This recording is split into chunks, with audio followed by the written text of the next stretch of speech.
अस्सलाम वालेकुम व्यूवर्स, उम्मीद रखता हूँ आप सब लोग खैरियत से होंगे। हालात बहुत तेज़ी के साथ संगीन होते जा रहे हैं। मिलिट्री कोर्ट्स में सिविलियन के केस को जो आज सुप्रीम कोर्ट में समाअत हुई है वो 7 रुकनी बेंच टूट गया और उसमें आज हुकूमत ने एक और जो मोअज़्ज़ज़ जज है मंसूर शाह साहब, उस पर एतराज़ करके उसको उस बेंच से अलहदा कर दिया गया। और इस तरह इनकी जो यूँ समझे कि हरबे होते हैं या इनकी जो किसी तरह अपने केस हारने की जब टाइम आता है तो अपना इस किस्म का हरबा इस्तेमाल करना कि बेंच को तोड़ दे, बेंच में तजादात पैदा करे और इसी तरह बेंच टूटते टूटते वो मामला फिर इसी तरह बनाओ कि आप इस फैसले मानने से ही इनकार करें। उस हरबे पर, उस काम पर, उस जहनीत पर, इस 2 नंबरी पर वो अमल पैरा होते हुए हुकूमत अब फिर एक मरतबा साबित कर चुकी है और कर रही है कि पाकिस्तान में जिस तरह 2 नंबरी से काम चलता है इस तरह जो है ना वो फेयर एंड स्क्वायर काम नहीं चल सकता। बहरहाल अब 6 रुकनी बेंच केस को जो ना वो आज सुन रहे हैं और केस की समाअत कर रहे हैं। आज सुप्रीम कोर्ट में समाअत में 2 अहम जो जुमले, 2 अहम जो बातें हुई, 2 अहम जो पेशरफ्त नज़र आए वो ये थे कि चीफ जस्टिस साहब ने आज एक तो छड़ी का इस्तेमाल, यानी छड़ी का नाम लिया कि हमारे पास छड़ी नहीं है, जिसके पास छड़ी है वो अपने मामलात सीधा करे और वो छड़ी के थ्रू ऐसे कोई गैर कानूनी गैर आइनी काम ना कराएं। मीन्स कि हमारे पास छड़ी का मतलब है डंडा, कि हमारे पास डंडा नहीं है जिसके ज़रिए हम अहकामात जारी करें या अहकामात सादर फरमाएँ। दूसरी बात उन्होंने जो की है वो उस पर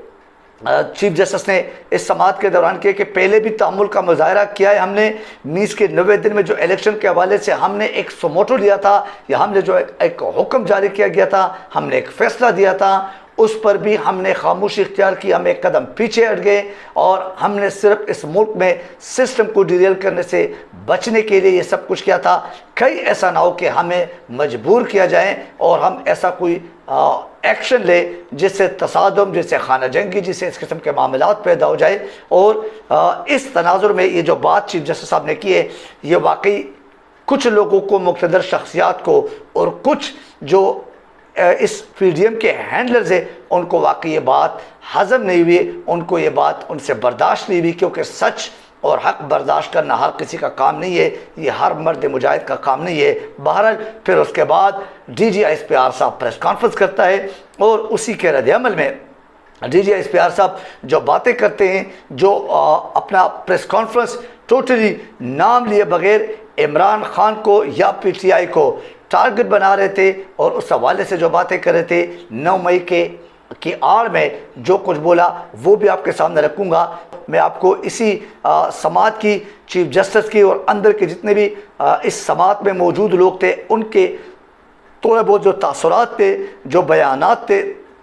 जो आज के मौक़िफ़ थे वो बताना चाहता हूँ। 90 दिन में इलेक्शन के मामले पर अब हमें ये मीज़ इस बात पे मजबूर ना किया जाए कि जो हमने तहम्मुल का मुजाहरा किया वो तहम्मुल हम जो है ना वो ख़त्म करें, उसके तज़ाद में चले जाए। बहरहाल ये कोई अहकामात जारी नहीं किए उस दिन, हालांकि वो बहुत बड़ा क्राइम और उसके ज़िद में बहुत सारे लोग आ सकते थे और इस हुकूमत का ख़ात्मा भी हो सकता था। बहरहाल बेंच टूटने का मतलब, ये चीफ जस्टिस साहब कह रहे, बेंच टूटने का मतलब कि अदालत के मोअज़्ज़ज़ जज साहिबान को मुतनाज़ बनाया जाए और एक हसास जज जस्टिस मंसूर शाह की क्रेडिबिलिटी पर उंगली कैसे उठाया जाता है, वो एक हसास शख्स से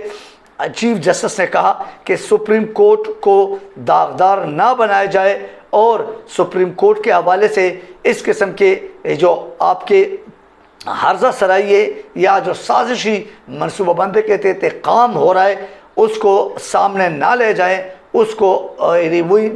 इस मुल्क में जो ना वो खाना जंगी की तरफ ना धकेला जाए, सुप्रीम कोर्ट जैसे इदारे को आप मुतनाज़ ना बनाएं। बहरहाल ये इस हवाले से हुकूमत असल में चाहती क्या है, ये भी सुप्रीम कोर्ट में चीफ जस्टिस साहब ने आज उमर अता बंदियाल साहब ने सवाल उठाया। इस पर मुख्तलिफ माहिरीन मुख्तलिफ सवालात उठाते हैं। स्पेशली ये 2 जो बातें सुप्रीम कोर्ट से आई है चीफ जस्टिस उमर अता बंदियाल साहब की तरफ से कि एक छड़ी वाला और दूसरा जो है ना वो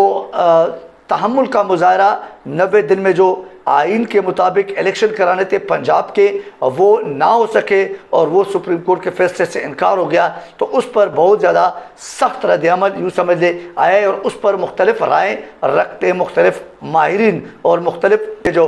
कानूनी माहिरीन है उस पर जो ना ये तजादात रखते हैं और उस पर वाकई बहुत तशवीश से भरे हुए सवालात रखते हैं। बहरहाल तहम्मुल वाली बात भी तशवीश की और साथ ही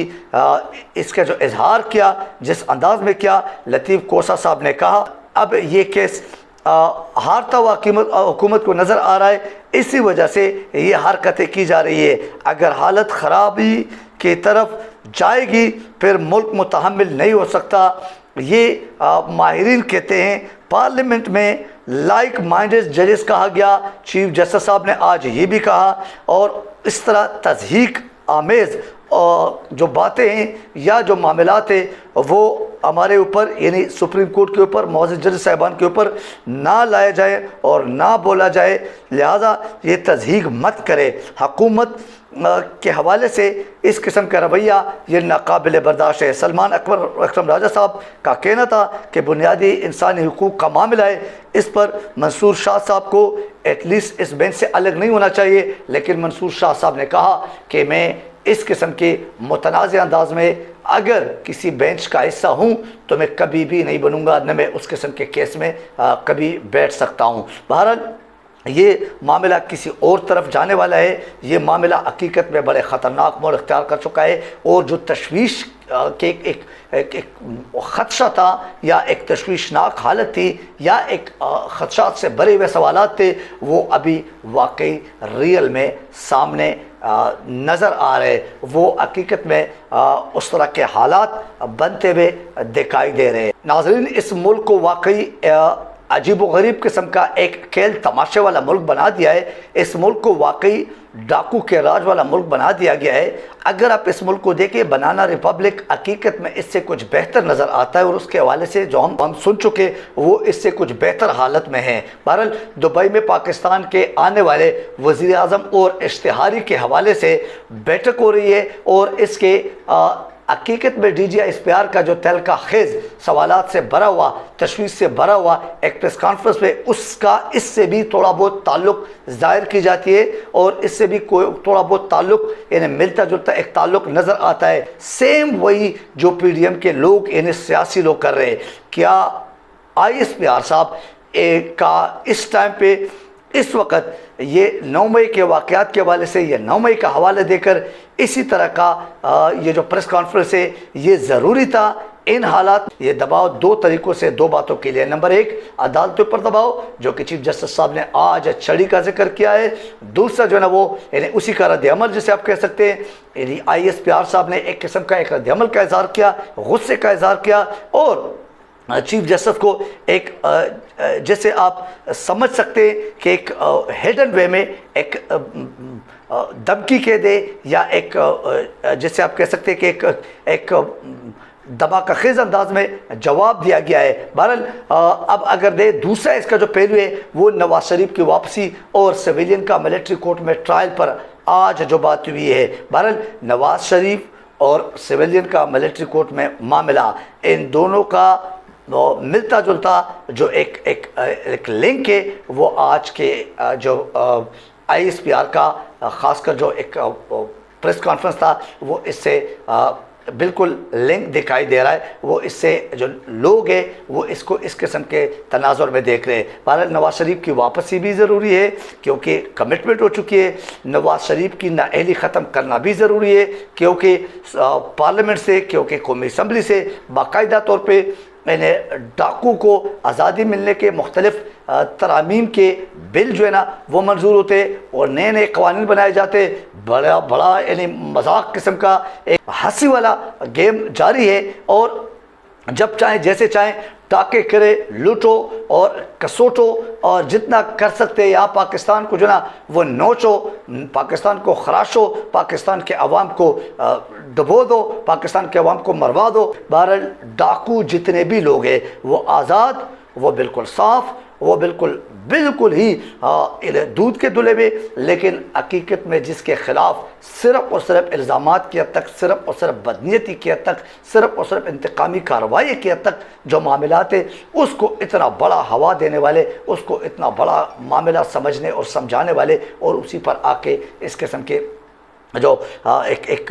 तासुर दिया जाता है, ये वाकई काबिल अफसोस है, ये वाकई काबिल मज़म्मत है। मानता हूँ कि जो कुछ भी 9 मई के वाक़यात हुए उसके अगर वाकई इन्हें शफाफ तहकीकात हो जाए, जो मुलविस लोग हैं उनको सज़ा जितना आइन कानून के मुताबिक हो और जिस तरह आइन कानून के मुताबिक हो देनी चाहिए। लेकिन उसका ये मतलब हरगिज़ नहीं कि आप ऐसे मौके पे और इस तरह के हालत में फिर दुबई में जो बैठक हुई है उसके मुताबिक उन लोगों को खुश करने के लिए, उन लोगों के राह मार्ग करने के लिए एक सियासी विंग का हिस्सा बन के ये तासुर देना। बहरहाल एक तरफ इलेक्शन कमिश्नर को तमाम इख्तियार दिए गए कि इलेक्शन में जितने इलेक्शन का तारीख जो कुछ भी है और इलेक्शन के हवाले से जो कुछ भी इख्तियार है वो इलेक्शन कमीशन के हाथ में है। वो जब चाहे इलेक्शन कमिश्नर उसको अपनी मर्ज़ी का मुताबिक तारीख डिले करे, बेशक वो 1 साल बाद कराए, कानून आइन हवा में उड़ा दे, कानून आइन की कोई बात ही नहीं है, कानून आइन का कोई परवाह नहीं है, कानून आइन का नाम तक नहीं है। लेकिन वो इलेक्शन कमिश्नर जब चाहे जैसे चाहे मर्ज़ी के मुताबिक उसको डिले करे, उसको मौखर करे, उसको डस्टबिन में डाल दे, जो आइन कानून के मुताबिक तारीख़ है, आइन कानून के मुताबिक जो शिक है। लेकिन इन्हें जो अपने डाकू को, जो इश्तिहारी को, जो एक जिससे से कह दे कि आप इन्हीं अदालतों को मतलूब लोग जो ना उनको आज़ाद कराए, उनको बाकायदा फ्रीडम दे दे, उनको बाकायदा लाया जाए और उनकी जो ताहयात नाअहली है उसको ख़त्म करके 5 साल की नाअहली का एक कानून या एक तरमीमी कानून लाया जाए और उसके मुताबिक जनाब इज़्ज़त माब नवाज शरीफ जैसे डाकू और इश्तिहारी को क्या करे, उसको आप आज़ादी दे दें और उनको आके यहाँ पे प्रोटोकॉल के साथ लाया जाए और उनको VIP सहूलियात में तमाम केसेस से बरी करा दिया जाए, उनके तमाम केसेस ख़त्म करा दिया जाए। तब जाके ये मुल्क शायद या इन 24 करोड़ आवाम को शायद माफ़ी मिल जाए। एनीवे, ये बाकायदा तौर पर कौमी असम्बली हो, पार्लियामेंट हो, इलेक्शन कमीशन हो, माशाल्लाह इस्टेब्लिशमेंट हो और बाकी जो छोटे मोटे इदारे हैं जो डंडे के ज़ोर पे या छड़ी के ज़ोर पे चलने वाले और मुड़ने वाले और मानने वाले लोग हैं, ये उनका प्रॉपर एक गठजोड़ नज़र आ रहा है। बहरहाल अब करप्ट और जो एक बदनीयत और चोर डाकू वो मंजूर और जो पाकिस्तान के चाहने वाले हैं वो नामंजूर। 24 करोड़ अवाम को वाकई डंडे से समझाने वाले और डंडे से खामोश कराने वाले बैर बकरियाँ समझ के एक चरवाहा ऊपर बैठाया गया है और उस चरवाहे के मुताबिक इन बैर बकरियों को एक साइड पे लगाया गया है और इस तरह पाकिस्तान का निज़ाम चलता हुआ दिखा रहा है। DGISPR ने जो कुछ कहा है इस व्लॉग में नहीं बता सका, इंशाल्लाह नेक्स्ट व्लॉग में उसी पर कोशिश करूँगा कि तफसील से बात कर सकूँ और आपके सामने वो तमाम बयानात, वो तमाम बातें रख सकूँ जो आज एक रद्द-ए-अमल के तौर पे प्रेस कॉन्फ्रेंस दिखाई दे रहा है और उस तनाजुर में नज़र आ रहा है। आज के इस व्लॉग से मुझे इजाज़त दीजिए। अपना ख्याल रखिए, अपने चैनल का ख्याल रखिए। Thank you very much. Allah हाफ़िज़ नासिर।